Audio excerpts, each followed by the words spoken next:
Hello, I'm Father James Kubicki with a few reflections to help you pray for Pope Benedict's general intention for May. The Holy Father's asking us to pray that lay people and parishes may take seriously their responsibility for promoting vocations to the priesthood and consecrated life. Well, you know, everyone has a vocation, a call to serve God. You received that call when you were baptized and made part of the body of Christ. Part of your vocation as a Christian who serves God is to help other Christians discover their specific vocation. And since the Church needs people who devote themselves full-time to prayer as monks and contemplatives, or who devote themselves to active service in the Church as priests, deacons, consecrated men and women who teach and care for the poor and the sick, we all have a responsibility to pray for such vocations.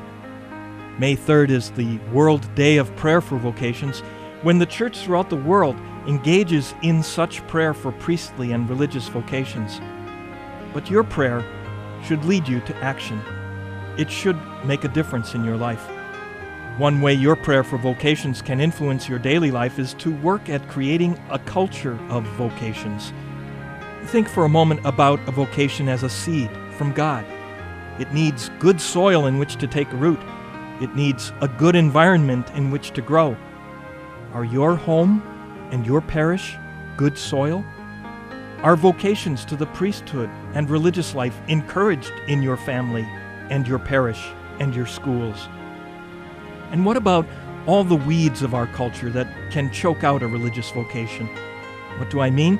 Well, things like video games, music, and other entertainment that puts the emphasis on personal pleasure. Recreation is good. Everyone needs healthy recreation. But not all recreation is good for you, and some of it can create an environment in which it is harder to hear and accept a call from God.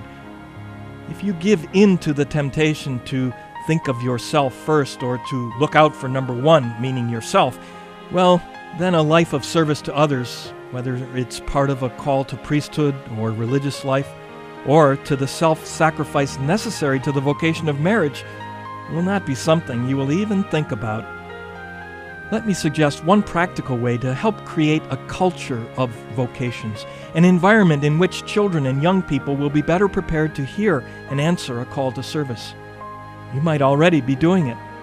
It's the morning or daily offering. In that simple prayer, you and your family will recognize the day, every moment of it, and your life as a gift from God. Each day, each minute of life is a precious gift from God. What do you do with that gift? You can misuse it thinking only of yourself, or you can use it in a way that gives a gift back to God. In the daily offering prayer, you can return God's gift, return God's love, by making an offering of every moment, every thought, word, and deed, every prayer, work, joy, and suffering of the day.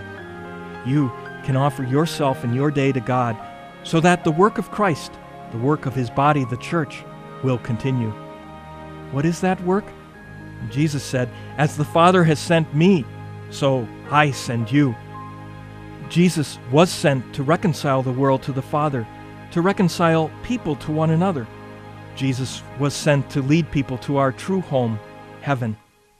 As part of His body, you are called to do the same, and you can help in this work by making an offering to God, asking that His will be done in your life at every moment of every day.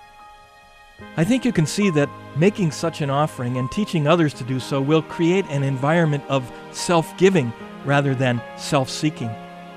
Peter Morin, co-founder of the Catholic Worker Movement with Dorothy Day, liked to say that Christians are called to be go-givers, not go-getters. So, you can create in your family and parish and school a culture of vocations by faithfully praying a daily offering. Then, you'll be answering Pope Benedict's general prayer intention this month, accepting your responsibility to promote vocations of service.